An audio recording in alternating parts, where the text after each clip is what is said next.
Hello guys, welcome back to my channel. ఈరోజు Rayalaseema special అయిన పచ్చి టమాటో పచ్చడి ఎలా తయారు చేయాలో చెప్పబోతున్నానండి. ముందుగా పచ్చి టమాటోలు తీసుకొని నీట్గా వాష్ చేసుకొని ఇలా పెద్ద పెద్ద ముక్కలుగా కట్ చేసి పెట్టుకోవాలి. దాని తర్వాత మనం చిల్లీస్ని తీసుకొని కూడా ఇలా కట్ చేసి పెట్టుకోవాలండి, పెద్ద పెద్ద ముక్కలుగానే. దాని తర్వాత మనం ఈ రెండింటిని ఒక ప్యాన్ తీసుకొని దాంట్లో ఆయిల్ పోసుకొని ఈ రెండింటిని వేసి పెడతామండి. దాంట్లో కల్లుప్పు, రాక్ సాల్ట్ మరియు పసుపు యాడ్ చేసి మూత పెట్టుకొని ఒక 10 minutes కుక్ చేసుకోవాలండి. సో బాగా మిక్స్ చేసేసాక మనం మూత పెట్టేస్తాము. సో మధ్యలో ఇలా తీసుకొని మళ్ళీ ఒకసారి మిక్స్ చేసుకోవాలండి, కానీ తప్పకుండా ఒక 10 minutes అయితే కుక్ అవ్వనివ్వాలి. సో దాని తర్వాత ఇలా చూస్తామండి, ఇలా మెత్తగా అయిపోవాలి.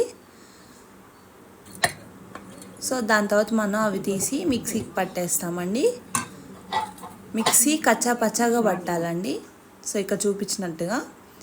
దాని తర్వాత మనం ఇంకో ప్యాన్ తీసుకొని దాంట్లో కొద్దిగా ఆవాలు, జీలకర్ర మరియు పోపు పెట్టుకోవాలండి. సో దాని తర్వాత ఎండుమిర్చి,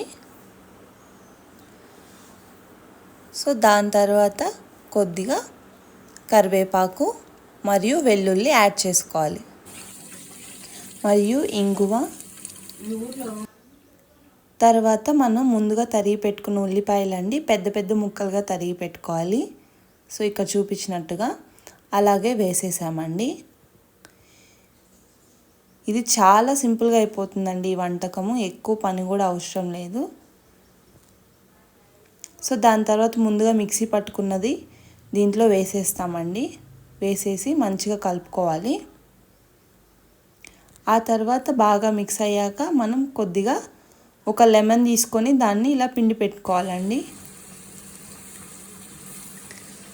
సో అయిపోయిందండి. కొత్తిమీరతో గార్నిష్ చేసేసుకోవడం చాలా సింపుల్గా, చాలా ఈజీగా అయిపోతుంది ఈ పచ్చడి.